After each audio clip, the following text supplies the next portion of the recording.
de makumeyina Bamano maybe I made dream to me san mun ko biemo mepeyina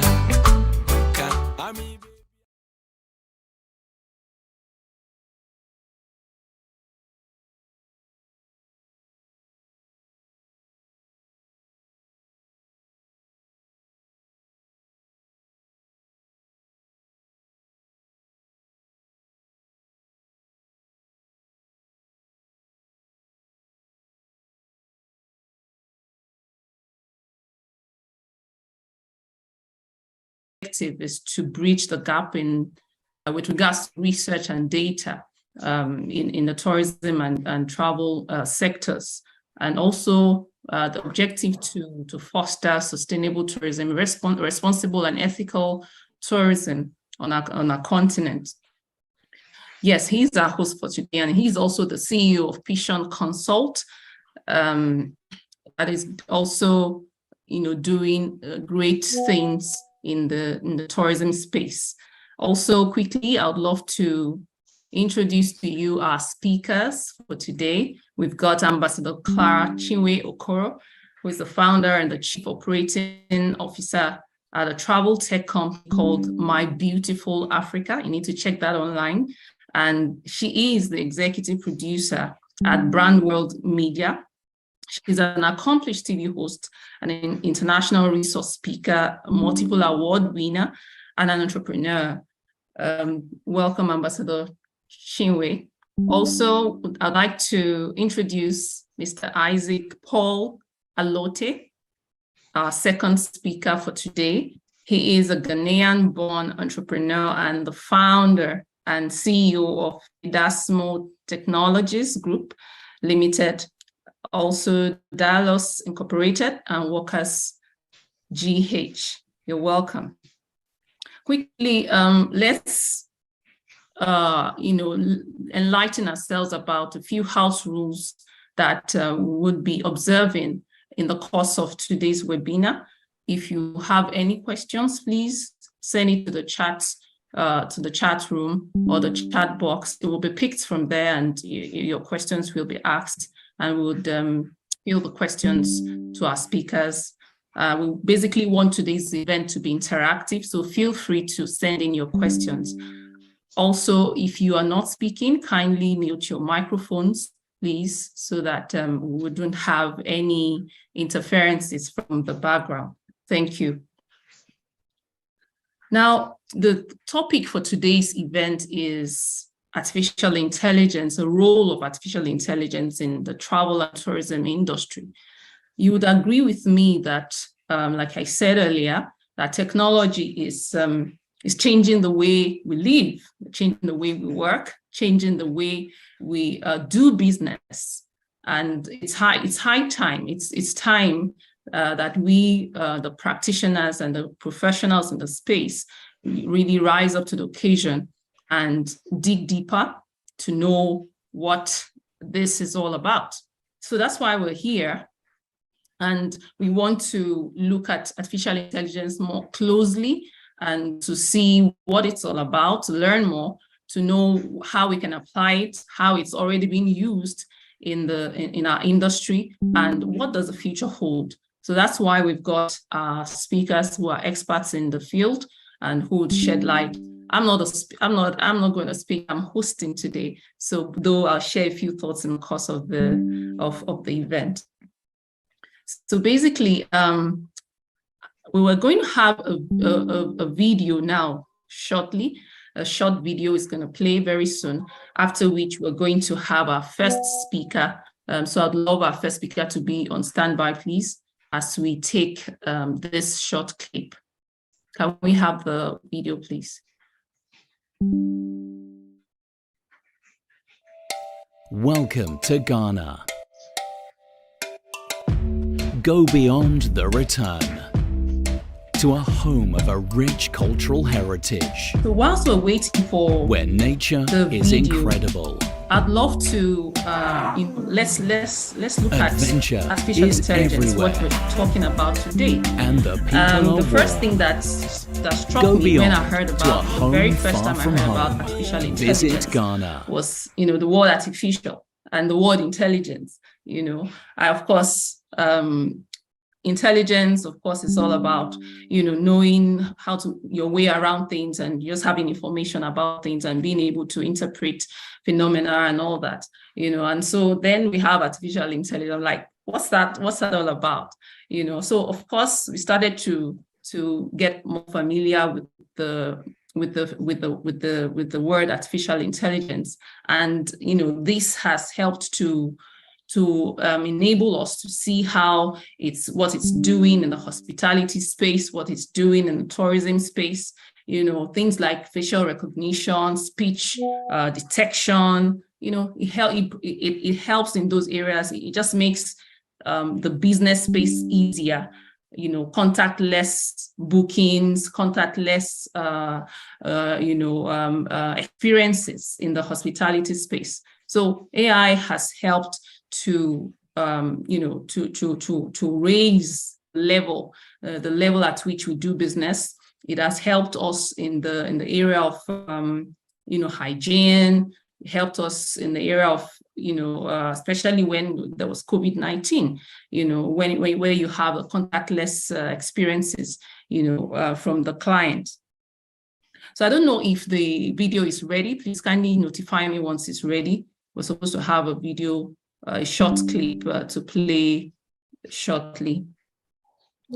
Yeah, so as I was saying, things like facial recognition, speech detection, those things weren't in our vocabulary before, but then we have them right now.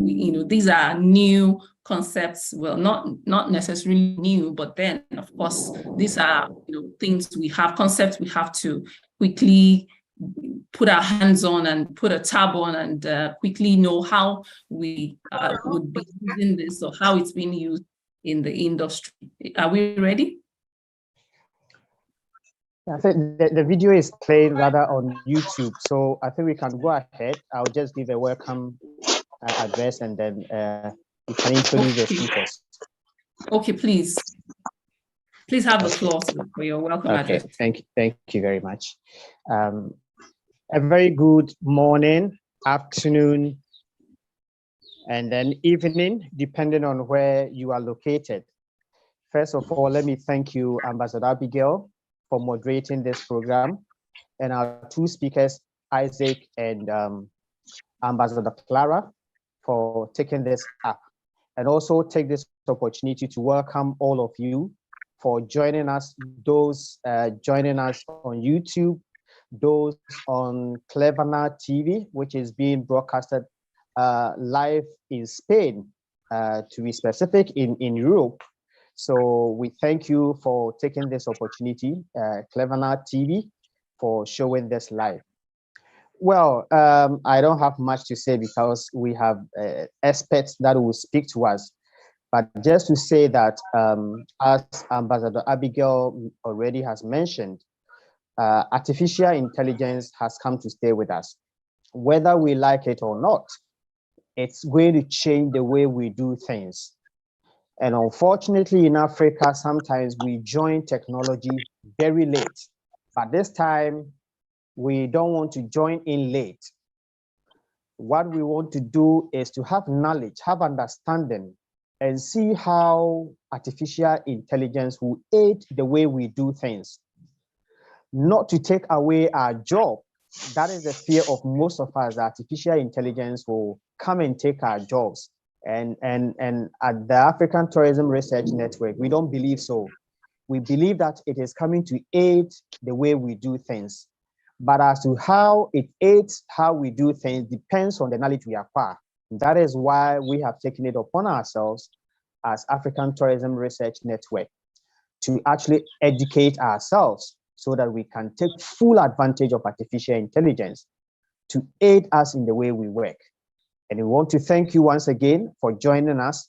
this is going to be a series of events that we'll be having in the tourism, travel, and hospitality industry so that we can adequate ourselves very well and also be productive in the way we do things. So thank you once again and welcome to this webinar. Thank you, Ambassador Abigail. Please take over. Thank you very much, Ambassador Emmanuel Frimpong. I'd love to invite to the floor our first speaker, Ambassador Clara Okoro. You don't want to know how I have looked forward to listening to you, Ambassador Clara. You know, my interest all to know that she's also the convener of Tourism and Tourism and Technology Summit Africa, and that holds annually.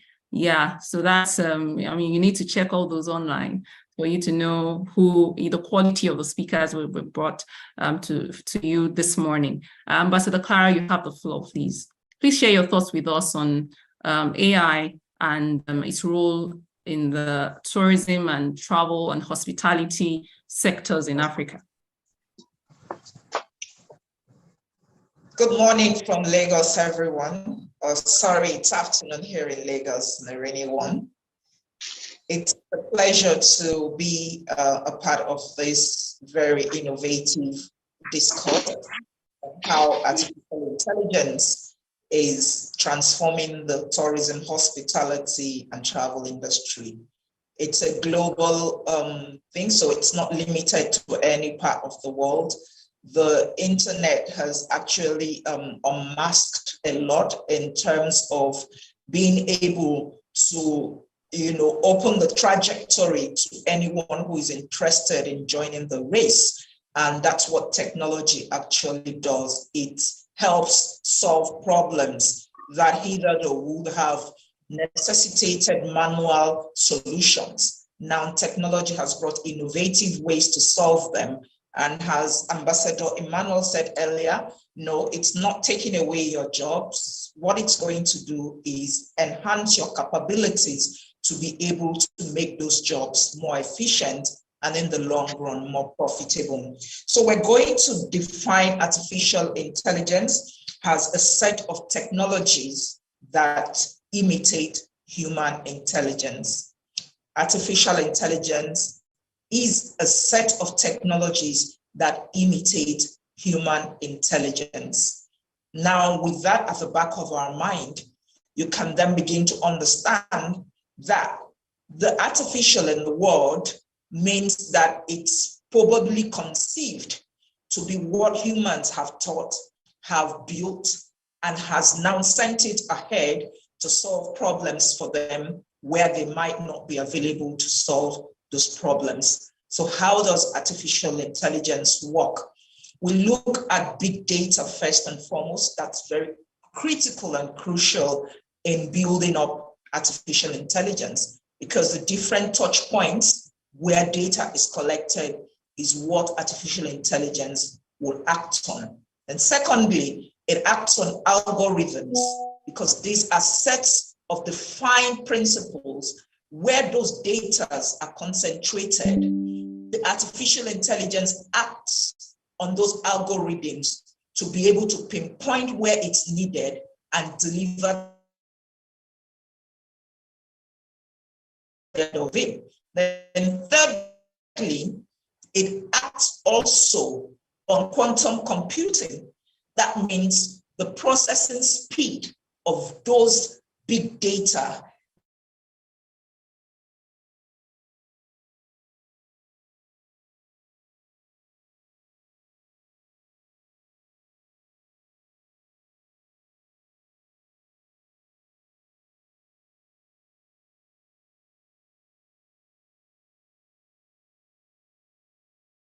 I was cut off for a while. I don't know if you can hear me now.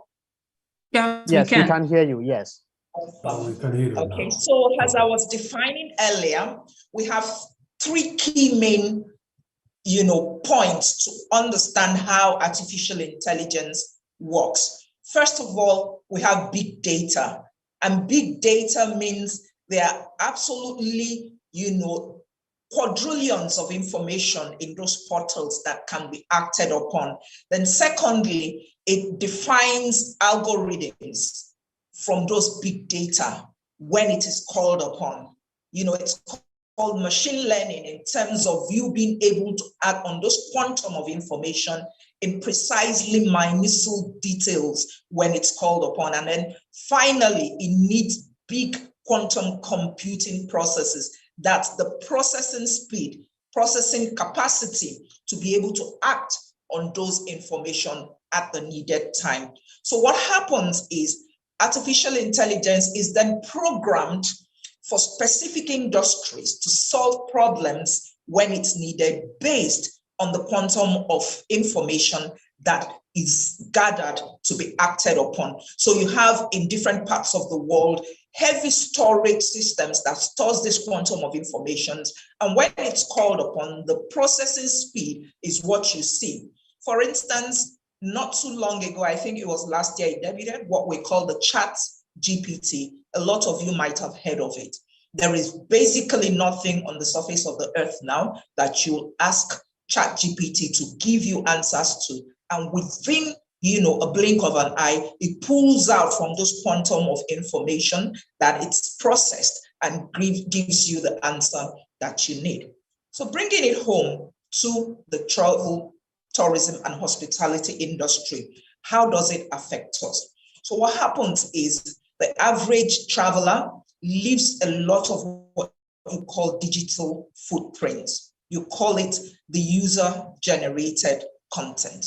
When you pass through the airport, your biometrics, thermal imaging captures your face, your image. You might not even be aware that all these are being captured. Your fingerprints, your mobile usage.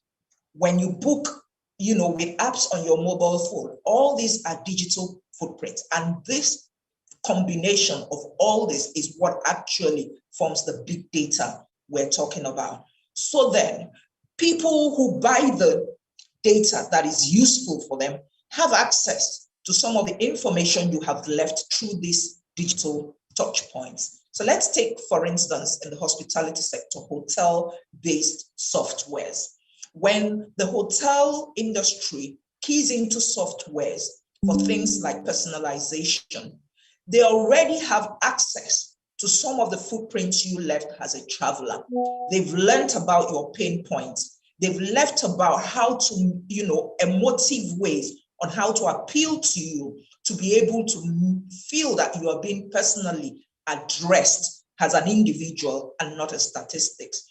And this is what artificial intelligence has been able to do for them. So on their record, when you come into their space, they already have the future data of you that you left behind in this series of touch points without your knowledge has been gathered, has been acted upon as algorithms, and has been taken on by heavy processing and broken down into spaces that could be utilized for your need as a consumer. And so the hotel industry, for instance, now thrives on sending you email about the kind of services that it's tailored to you as a traveler. For instance, you might not have an idea about the place you're traveling to, and you step down there and you need information about how to navigate your trip. Your hotel would have probably ahead sent you maps to make your trip easier for you, saying we're welcoming you, and for your ease of movement in this environment, would like you to make use of our map, would like you to make use of our partners in around this area if you want to go, around the area that you're lodging in our hotel. Why? Because they already have prior information they have gathered through artificial intelligence and have the same way computed it through algorithm and sent it back to you.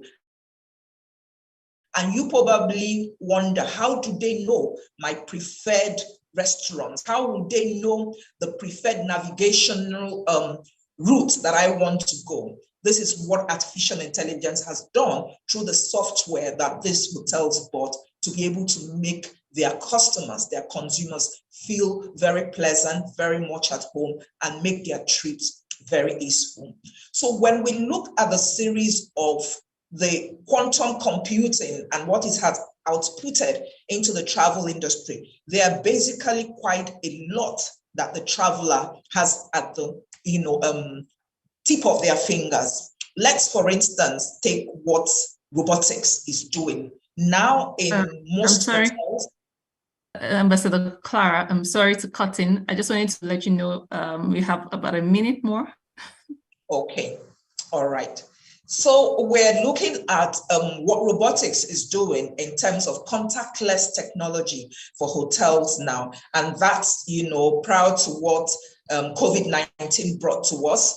That was a heavily invested area for most people that were running chains of hotel. Now, to make it easier, you don't have to have contact with human beings.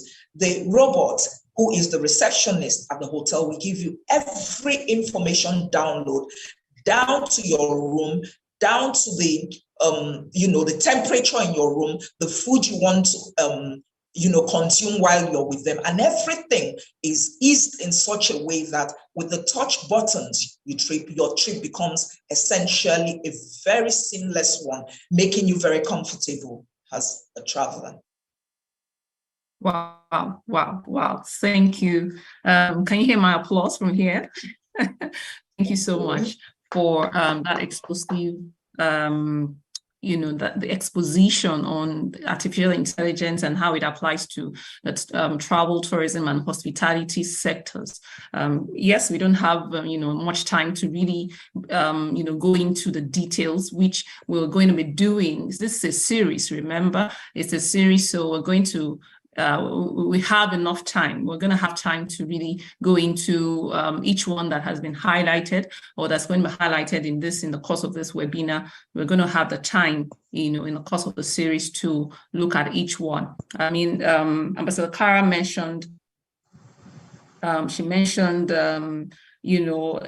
intelligence being a technology that solves problems, that brings about tailor-made experiences, that gathers data and information, and uses that to provide services, better, more value, creating more value for customers. And what else do we need? What else do we want in the tourism industries to be able to satisfy our clients, to be able for the customer to derive value, to continue to derive value from our packages, from destinations. And as we derive value, at the same time, they have that the security when it comes to health, hygiene, and all that, but I'm going to quickly call on our second speaker, also share his thoughts on artificial intelligence about it, and we can operate better. So quickly, I want to call on Mr. Isaac Alote for his to share his thoughts on artificial intelligence. Quickly, our second speaker, Mr. Isaac, please.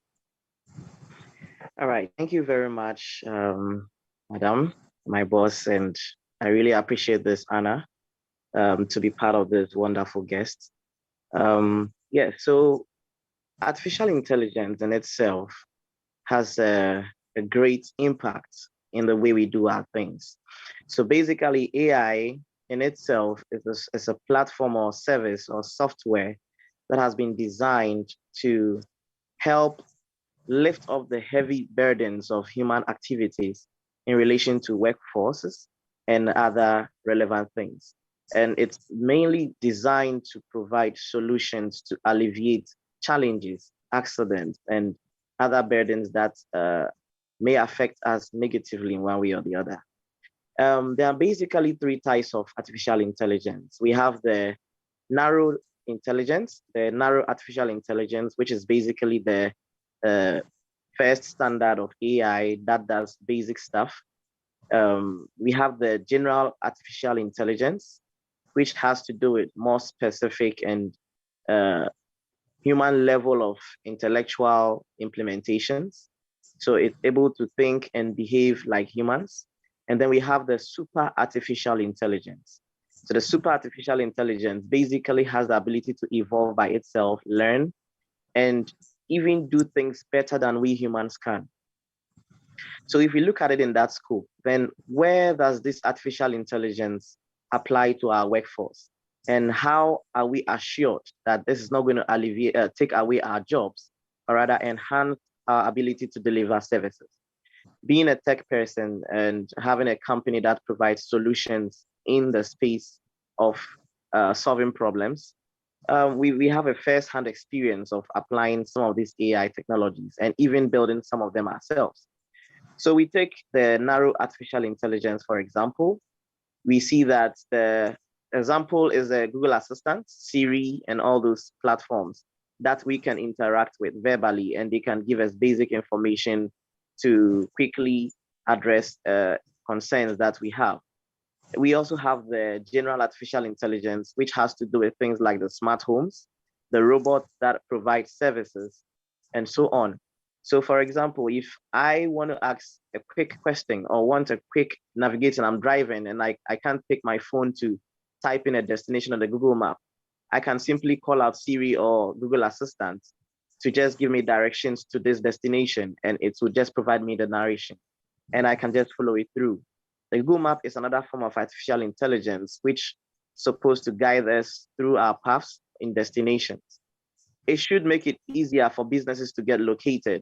Typically in Africa, for example, if we want to find a location to a business, most businesses and our address system in Africa is quite complicated. In Ghana, for example, if you ask someone for directions to a particular location, the direction you're likely to hear is 10 right, 10 left. When you go straight at the corner, 10 right. And it sometimes gets very tedious and uncomfortable. But AI has come to help you just share the location to the person, and it makes it easier. It saves you time. It gives you enough time to handle other things that you want to take care of. Then we come to the general artificial intelligence. So things like smart home technology. You have lighting, you have your heaters, you have your cleaners, vacuum cleaners. All of these things have been automated to the point where you can just, with a simple voice command, carry out a lot of tasks within the shortest possible time. Then the super artificial intelligence are the level where we are likely to lose our control over, and that's a concern. Now, when you come to apply that in our occupation sense, how does artificial intelligence keep our jobs? First of all, it is important that we upgrade ourselves as employees or employers to understand technology and how to manage these things. These softwares and technologies need someone to implement them or use them. So a person who is a housekeeping person in a hotel, for example, should be able to understand the in and out of using an automated vacuum cleaner by commanding and mapping out the locations. So in as much as the AI will be able to carry out some of these tasks, somebody has to be in charge of scheduling the time to clean and the areas to clean and identify even spots that its AI may not be able to identify and guide it to carry out these activities. We also look at hotel bookings. Traditionally, a person will have to walk into a hotel to find out if a room is available or not before a front office person can address if the room is available. But with AI, I can actually be able to search for availability of a hotel, book it through the platform, and the front office person with the technical know-how will be able to assist me to assign me to my room. Then again, we look at food and beverage. So the hospitality sector is quite huge. Planning of our activities and schedules are largely dependent on data that may necessarily not be available. But with AI, it makes you, the person providing the service, much more efficient and makes it convenient and increase consumership from consumers. So it means that traditionally, if you're able to attend to just 5 or 10 people in a day for your business, with the help of AI, you can attend to 20 or 30 people. That increases revenue. The only thing is that you, the person working, have to now upgrade yourself from being a traditional worker to becoming a smart worker by taking advantage of these technologies that are available and implementing them and knowing how to even manage them. You could even go a step further into understanding the maintenance of these robots and hardware components of the AI platforms. And it even gives you a better advantage in terms of the occupational field. So AI is not here to replace our jobs. AI is here to make our work easier. It means that I can attend to more businesses within the shortest possible time because I have the aid or a tool that could make my work easier. Gone are the days where cutting of trees were being done with axes. We then came to the era of using the chainsaws. Now there are robots that actually chop this log of woods for us. So yeah, AI is here to stay. We must understand that and accept that. But at the end of the day, AI is here to make our work much more efficient and better. Thank you. Thank you. Thank you. Wow, wonderful. I totally enjoyed both presentations, and I believe our listeners all over the world, also enjoyed, the presentations. Thank you so much to our two speakers. Yes, we're going to make this interactive, as I mentioned earlier. Please get ready your questions. We have heard from our speakers that AI is not here to take our jobs, rather it's here to enhance, the services that are offered to our customers. So please get ready your questions. I want to quickly recognize one of our guests.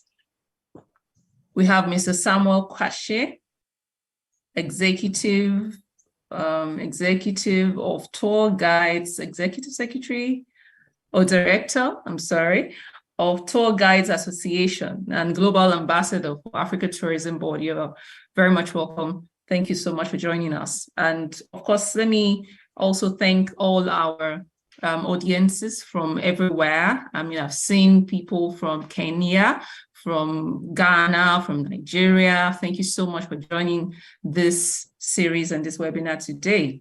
And as I said earlier, please get your questions ready. Feel free to send them to the chat room. That's your questions. And if you are not speaking, kindly mute your microphones, please. We're going right into, taking a deep dive into the question and answer session right away.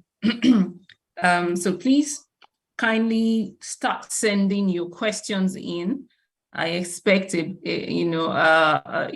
influx of questions. I have questions. I want to know, would we have a time that AI would start guiding us around tourist sites and be tour guides?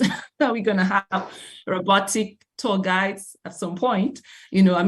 As you walk into hotel lobbies, in today's world, you have robots welcoming you. Some even, you have to impute your information on some and all that. We have all sorts. So I definitely have questions, and I want our speakers to get ready. Do we have any questions so far? As I would now start to ask our speakers. Our first speaker will go first. And I want her to talk about the downsides of AI. What are the downsides? We've heard all the beautiful stories about AI, how it helps us, how it makes things easy, and it stores information, and and all that. What are the downsides of AI? I would say that perhaps our privacy is not guaranteed, or the privacy. By the time you supply all your information, then that means what happens to that information? So I would want, and I'm curious, what are the downsides of AI, Ambassador Clara? Okay, so basically, we live in a world where most things are of dual natures: the good, the bad, the black, the white, the strong, the weak. So the aspect of building on artificial intelligence, which we have said is the quantum of data that humans have already computed, and through quantum computing accesses it through using algorithms and through mining those data in such a way that machine learning would specialize it. So what happens is it gets to a point where the intelligence being exhibited by all this quantum of information moves far ahead of human thinking. Because remember, there are various different platforms globally where we're picking this intelligence from.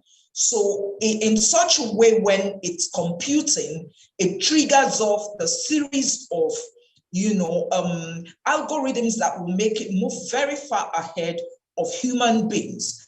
And that's where the fear is, that we might not be able to know when to call a halt if these things get out of hand in such a way. So I'll give you one example, not a very pleasant one.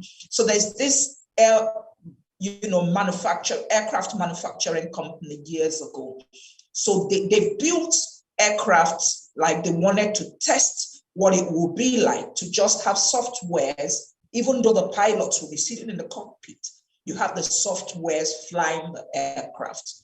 And they were probably still testing some of these softwares. And what happened was there was a misconception by the pilot sitting who hadn't been upgraded to the use of that software. And when that error kept reading on the screen, he didn't really know what to do to be able to revert back to the manual way of flying that aircraft. And this resulted in an air crash. So exactly, that was really horrendous. And then this was what, probably the test was about, to know where the gaps would be in that artificial intelligence to be able to mitigate it before such crashes happen. And so it gets to the point where some of this information being gathered that artificial intelligence is acting upon could actually be used against those human beings. There was a video I watched sometime last year, and it made my hair stand on ground. It was a military intelligence video. And what it said was that what artificial intelligence can do with, unethical military products is that it has your information as an individual, and wherever you are on the surface of the earth, that information could be used to get you wherever you are through artificial intelligence. So what this means is there is no hiding place for you as an individual, as long as you've left digital footprints that artificial intelligence can act upon.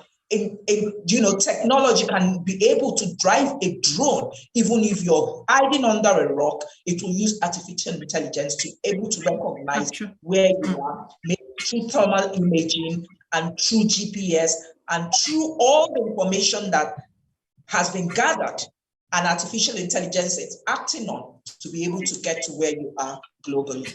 Thank you. Thank you so much, Mr. Okara, for that brilliant response. I think at some point, it's needful for us to push the narrative that, AI or technology, we already have, the school of thought that ChatGPT or ChatBot or whatever I call it, has to be regulated. There have been calls across the world now in the technology space that there should be some form of regulation. Like you said, once you leave your digital footprint, you do not have control over that, so that needs to be, we need to look at that very closely and watch, how things evolve with regards to that, but technology really has come to stay.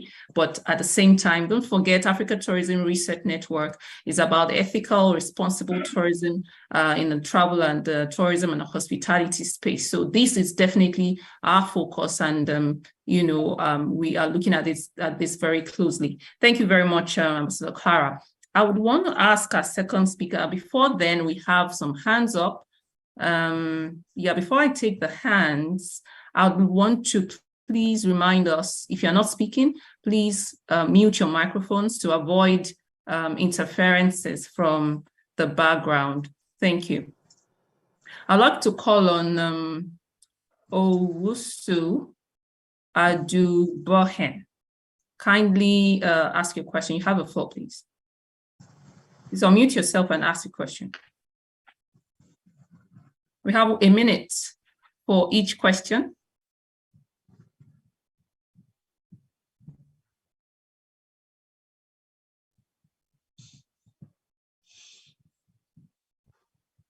Okay, I am not so sure if Hello. those right. Okay, yes, please. Yes. Yes, my name is Owusu Adubohen.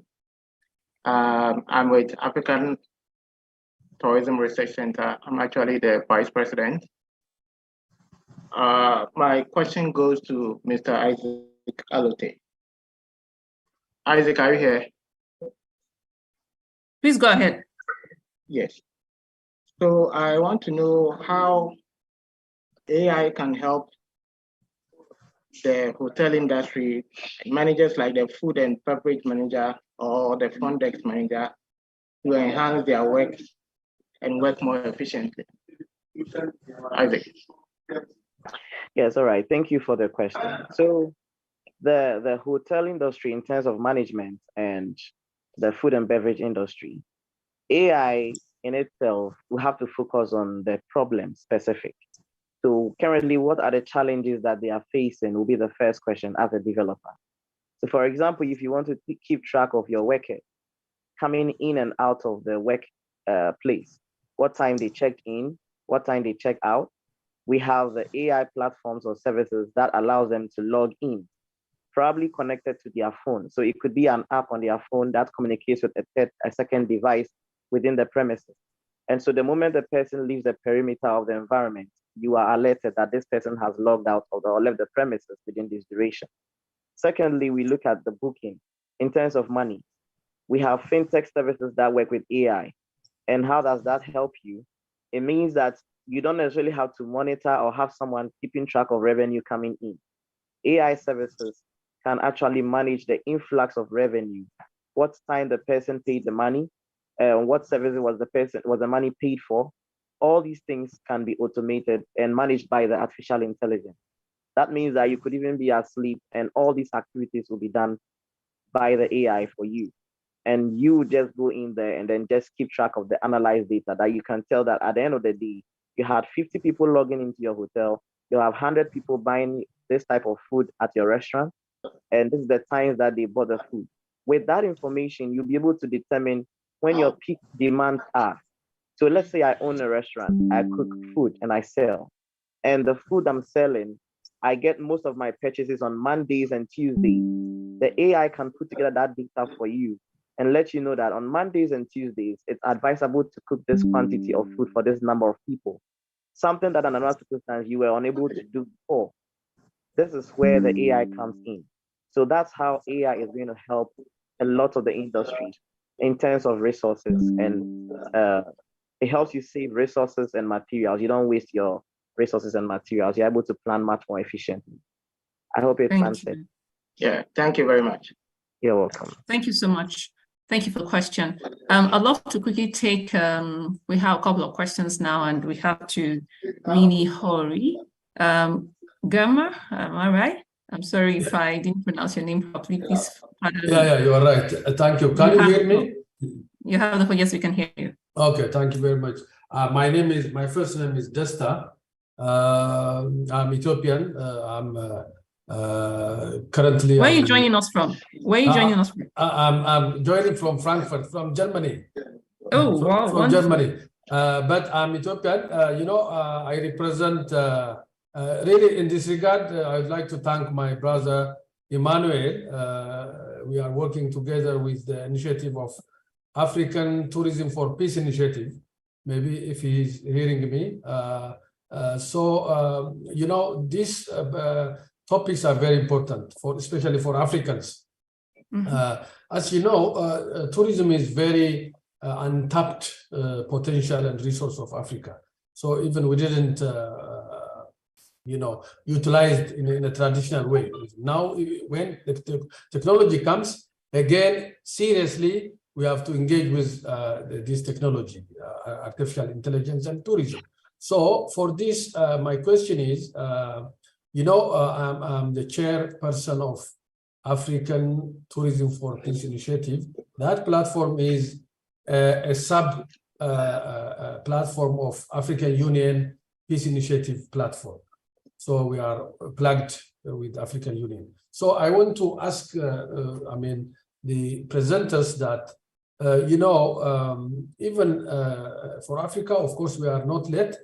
Even today, I heard in CNN that even Americans, they are as a policy level in the White House, they are discussing. Even the President Biden today, he invited all his AI experts, and then they want to regulate, and then they are worried. Even they are saying that AI and then ChatGPT may destroy humanity after 10 years or so they are worried. So we need, even for Africans, to come as a continental level, one, for capacity building and training as a tourism sector professionals, and then information exchange, and then policy and regulation, and then also, you know, to have common platform. We need such issues so that our conversations and then debates and then the capacity building may grow, and then we will be positively tap this big opportunity as Africa. So we have to come together in one platform. So what do you recommend for African continent, maybe for African Union to regulate? Because I mean, Americans, they are worried about not only the positive, but the negative, like crime, cybercrime, misinformation, biases that are coming through this AI. So Africans also, we have to be very cautious about the negative aspect of AI, but of course, wisely, we have to utilize for our tourism and hospitality. Of course, very huge potential for AI to use because we have very rich resource and products that still we didn't market it. So for our marketing strategy, for promotion, AI is very important. But we need to come together. We need to regulate. We need to have a common knowledge, and then capacity building is very important. So what do you recommend for this? Thank you very much. Thank you very much. I would love Ambassador Kara to respond to that. Okay, so basically, like, you know, I had mentioned the last, you know, interaction we had and talked about the dangers inherent in, you know, artificial intelligence and its capabilities. It's basically a scenario of not throwing the baby out with the bathwater. I had mentioned the issue of duality, but what I'm looking at is that the world, I mean, you use it as a cliche, the train has left the station. You know, it's going to be a bit of a challenge trying to pull back what has already moved ahead. It's like setting, you know, something into motion and it's gone off, like an aircraft flying off. You don't draw it back immediately. So the point is now the scientists who were at the early days of quantum computing talking about the dangers that are inherent if this is let loose without the guidance of how to mitigate the dangers that will come with it. You know, if they had been listened to by the big tech companies, perhaps we might not be talking about this today. But look, it's the chase of the dollar. It's the chase of the money. You could see in the past few months how the big tech companies have been fighting each other to move ahead, to take advantage of what AI has to offer, despite, you know, the hoopla about all the dangers involved in it. So if we're talking now about governments coming in at policy levels to be able to set policies in place, it's not too late. But in doing that, we should also not be able to stifle what artificial intelligence is achieving for the world. I can give you, you know, very basic examples of what things like language modeling can do for us. I mean, I'm also a practicing journalist. I can go for my events. I can record my voice voice interviews. And I just get home and I feed it into my software. And all it just does for me, it gives me a transcript of all that I have interviewed. So I don't need to sit down and manually begin to transcribe my interview. That is really heavily, very helpful for a lot of people. But when you look at the dangers of what things like ChatGPT is doing, we've talked about the issue of plagiarism, of it going into the deep end and digging out information that has been, fed into it, and it's acting on algorithm and answering your question for you. There is definitely no way those informations are original. Those were information fed into the internet in, what we call quantum computing. And then it's gone inside and brought it out, processed it at fast speed and given it back to me. So when I put that out as my content, it's going to be looked at as if I plagiarized somebody's content, because somebody actually wrote that before the computer grasped it. So yes, there are dangers in artificial intelligence. And like Africa, we have no, would I call it, we cannot now sit at the back and watch the world take off. Everything is happening real time. We don't have to learn years from people's mistakes. If governments are already talking about policies, it's time we also begin to look at policies. Let's get the round pegs and the round holes. Who are those that are very adept at what's going on now globally concerning artificial intelligence? Africans, can we call them into the picture and begin to look at ways that we can work towards this, enhancing what artificial intelligence can do for us by mitigating the dangers at the early level? Awesome. Thank you very much, Mr. Clara, for that perspective about, calling ourselves together, scientists, technologists, Africans. Let's come together. Let's have this discussion. Let's start these discussions, and let's set the ball rolling. It seems we are watching things happen, and things are really happening fast. And if we are not careful, we may not be able to catch up. We may not, and we need to catch up first before we are able to say, oh, look, these are the points where, these are things that will work for us in Africa. These are the things that may not work for us, or that, at this degree or at this level, that we need to, measure, or that we need to know how to apply, this technology. So this takes me, thank you very much, Mr. Clara. This takes me, I have a question, and I'm going to take, I think, one or two more questions, and because I have less than 10 minutes to wrap up this webinar.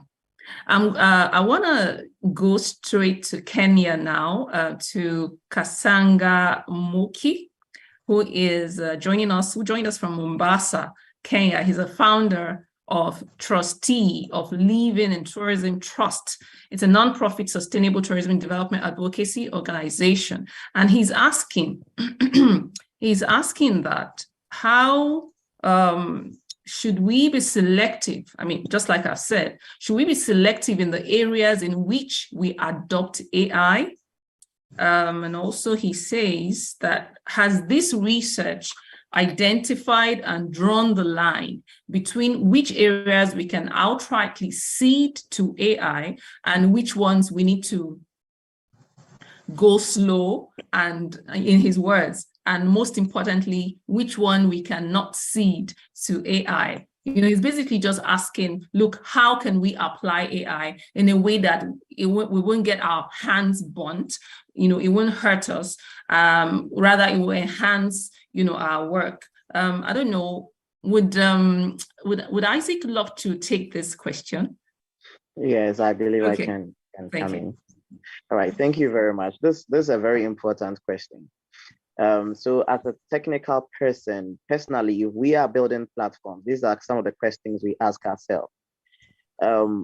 Is this AI component we are integrating in the platform really necessary? What problem is it going to solve? I believe in selecting an AI platform is a matter of preference. So for example, if my area of work has to do with me meeting with people with diverse languages, and I am not accustomed to speaking those languages, I can fall on Google Translator. Then I asked the question, how can Google Translator harm me? In the long term, is it going to be able to help me learn these other languages and interact with the people much more efficiently, or it's going to harm me in a way? If we look at the negative component, the worst that AI can do if it becomes conscious at the super artificial intelligence level would mean that it could be translating a different language to me because it's conscious. The worst it can do is to tell me something else that is different from what the person is saying, knowing very well that I don't understand the language and that I have to fall on that AI to become our interpreter. It means that we are trying to replace the human component of an interpreter. But how does that person who has access or the ability to speak these languages come in to help alleviate that problem? We would have to eventually build upon that intermediary, where we have to let the AI work hand in hand with someone who is an interpreter. So the choice of selecting an AI component is preferential. If you think that falling on a solution that is AI-based would make a component of work much more easier for you, that you would have enough time to focus on other relevant things, then that choice is totally up to you as to whether it can go the other way. These things are to be done by research. So I actually applaud the concern that Africa has to now wake up and come together to define the boundaries of AI. We as technicians are building platforms. My mentality may be to provide a solution to someone with a problem, but that solution could also give birth to another problem. How is Africa prepared to stand for these challenges that may arise? We are new to the game, of course, and Africa is now starting to grasp these ideas and opportunities. We are not too late, but we have the better opportunity to actually regulate and take decisions, either by building the platforms ourselves and detaching ourselves from what has been built by the West, and therefore giving us the ability to control these things much more easily, or finding a way to regulate how we use what is being fed to us as Africans. So yes, the choice of AI is preferential. The dangers that may evolve from it is not fully understood yet. It's all based on what our instincts are telling us, or what the scale of its evolvement appears to be. So you have AIs having self-driving cars in Teslas. The question and concern is, if cars eventually get to drive themselves, how are they going to harm us? How is Africa preparing itself for such challenges and events that are coming our way? And so these are concerns, and we need to address them technically and also with a layman's perspective. I don't know if I've answered the question.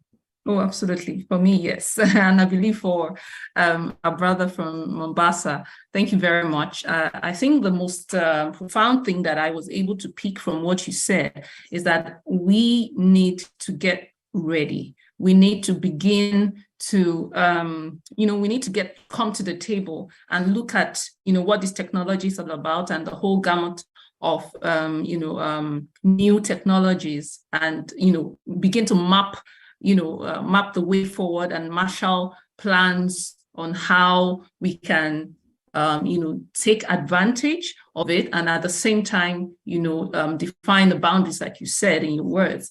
So thank you very much, Isaac, for a very, profound response. Thank you so much.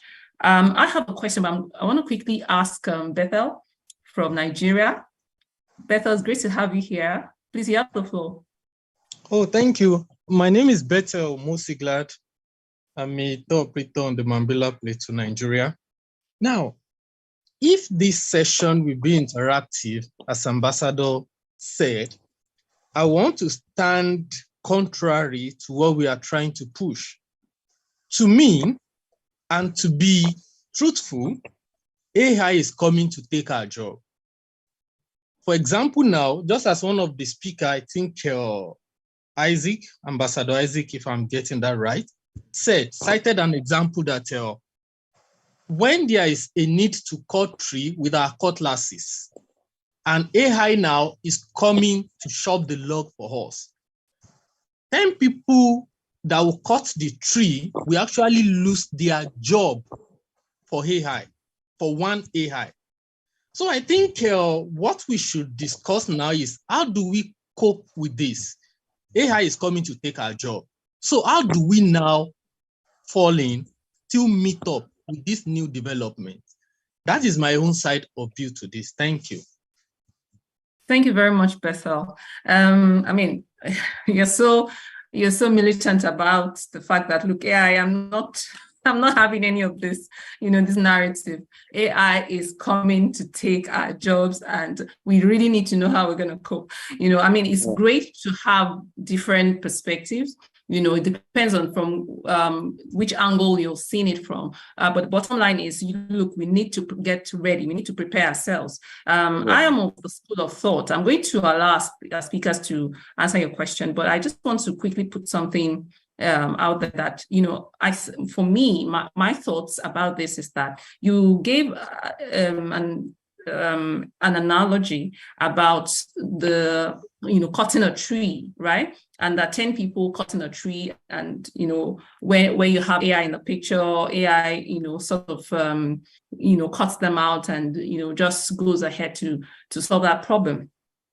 But remember, whilst our speakers were breaking down and explaining the discussion, the mention somewhere that the human factor, the human component is not totally out of the picture.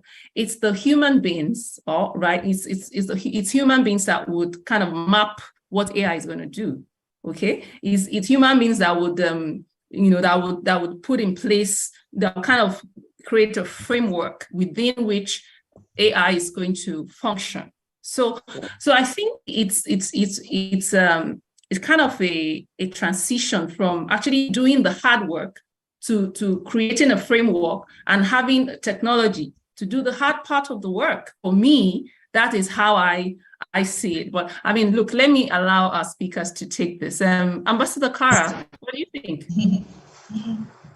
Okay, so basically, I find it quite intriguing, because definitely it still keeps going back to what I mentioned about duality. There definitely will be, those who have a buy-in and those who have a buy-out.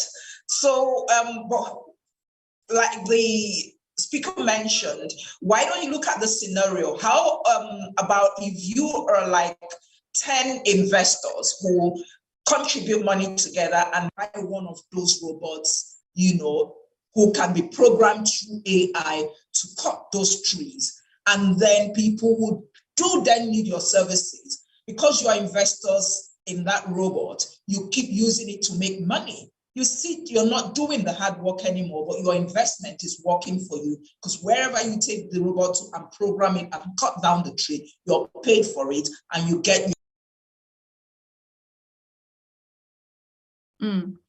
I don't know. We lost the last part of your comment. Please, what did you say? What? Okay, yes, please. Yes. So I think with the analogy of, for example, the tree cutting being replaced by an AI for 10 people, then I want to ask him the next question. When that AI or machine breaks down, you still need people to fix it. So I think the foundation of solving this problem is taking a look at our educational system and the programs that we are carrying out to now transform everything from being a theoretical and skilled labor force to more of like the maintenance culture of these services. So definitely the AI may do the work, but you still need humans on ground to carry out the remaining component. The AI may cut the trees down. It may carry it to a destination. But initially, if you cut the trees, you still have to go and process the trees yourself. So there's still some job left for you. But however, that machine needs to be maintained by another set of people. What if these people, the additional 9 people that are probably thinking they are going to lose their jobs, go to study on how to maintain this machine when it breaks down? It means that you still get to now maintain your job, but rather in an upgraded fashion. And so you need to look at it in that angle that, hey, if this is likely to take my job, why don't I then upgrade myself to take its job by being its caretaker? This is how we need to start looking at it. And that means that everything about education has to change now. whatever courses we are learning in our universities, in our secondary schools, all these courses have to change and start looking at it in a different dimension. Because those programs were set up years ago for a particular task, which are now being obsolete because new ways of doing those tasks are being developed. Can we now look at education in a different direction and develop our mentality to now be responsible for these items that we are developing? So I think that is the solution to Awesome. one of the solutions to our problems as well. Thank you. Thank you very much. So we need to look at our brother from Germany, the Ethiopian from Germany. He mentioned capacity building. He mentioned technological transfer, knowledge transfer. So yes, we need to look at our curriculum. We need to look at our educational system and, infuse into our curriculum this information, this knowledge, these capacities. So we need to capacitate ourselves as Africans to, number one, even be in that space to continue to innovate. And of course, like you said, to, when we have AI solving these problems, we are the back end also enabling the technology that is solving the problem. Am I right? I hope I'm right. Yeah. Yes, So thank you very much. We're rounding up the Q&A session in half a minute. Are there any questions before we draw the curtain on today's webinar? We're still going to have our host share his remarks before we close. I think Bethel has his hand or her hand up. Bethel, yeah. Bethel, you still want to ask a question? Is the question he asked? Oh, sorry, I've been attended to. Apologies. Okay, thank you. Okay, that's fine. Okay, wonderful. It's been great, having this conversation today. I have learned a lot, and I believe all our audiences have also, will be going away with quite a lot from these discussions and these engagements. And I want to remind you that this is not the last, this is the first, but it's not the last in series. So it's a series, and definitely you have to look out for the next edition of this interesting webinar. I want to call on our host right away for his closing remarks. Once again, my name is Abigail Olagbaye. I'm the founder of Sayari Dunia Sustainable Tourism Foundation, which is a climate action NGO based in Nigeria. I'm also the CEO of the Sigo Tourism Development and Facilities Management Company, a destination management company. Thank you very much. Our host will close the event. Thank you. Wow. All too soon, we've come to an end, but let me take this opportunity once again to thank our speakers, Ambassador Clara, Isaac Alote, and our wonderful moderator, Ambassador Abigail, and all the participants. We are grateful. I know we didn't have much time, but I think within this short period, we've learned a lot. I have learned a lot. And I think what we are going to do is to have series of this kind of webinar, not just on AI, but any other thing. I think one brother mentioned that tourism has so much potential in Africa, but we are not harnessing the potential of tourism in Africa. And I think these are some of the means that we'll be using to actually drumming home tourism in Africa. Everybody that is into development knows that the next continent to really take the world to a different level is Africa.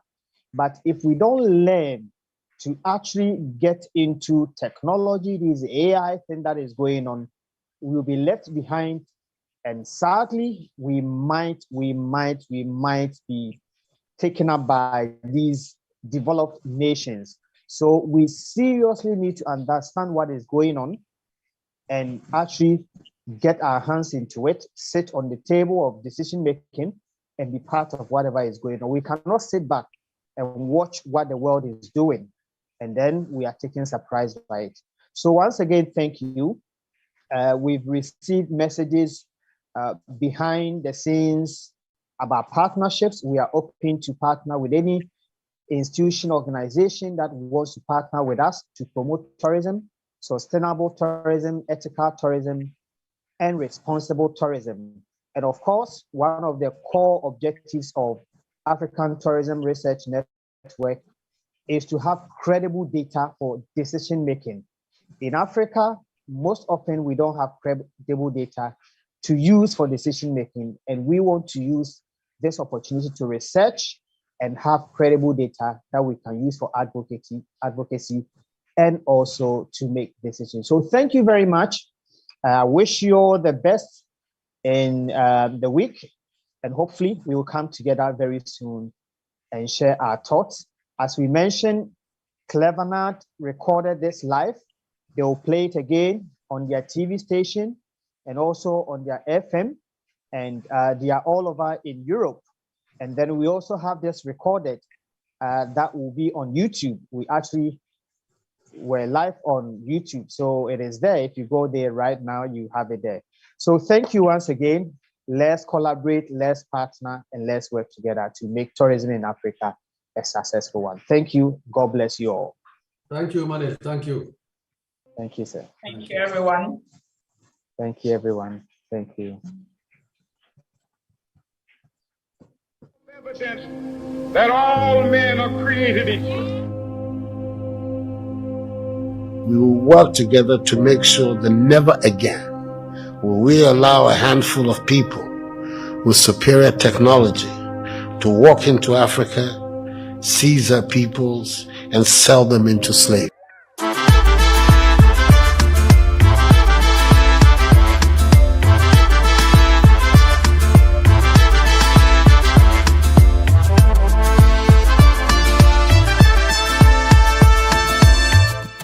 Take the shackles off my feet.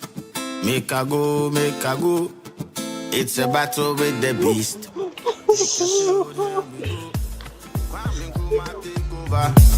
New Africa makeover. Let's bow our heads and pray, your Lord. Our Father, help us fight the war. Refuge, refuge, refuge.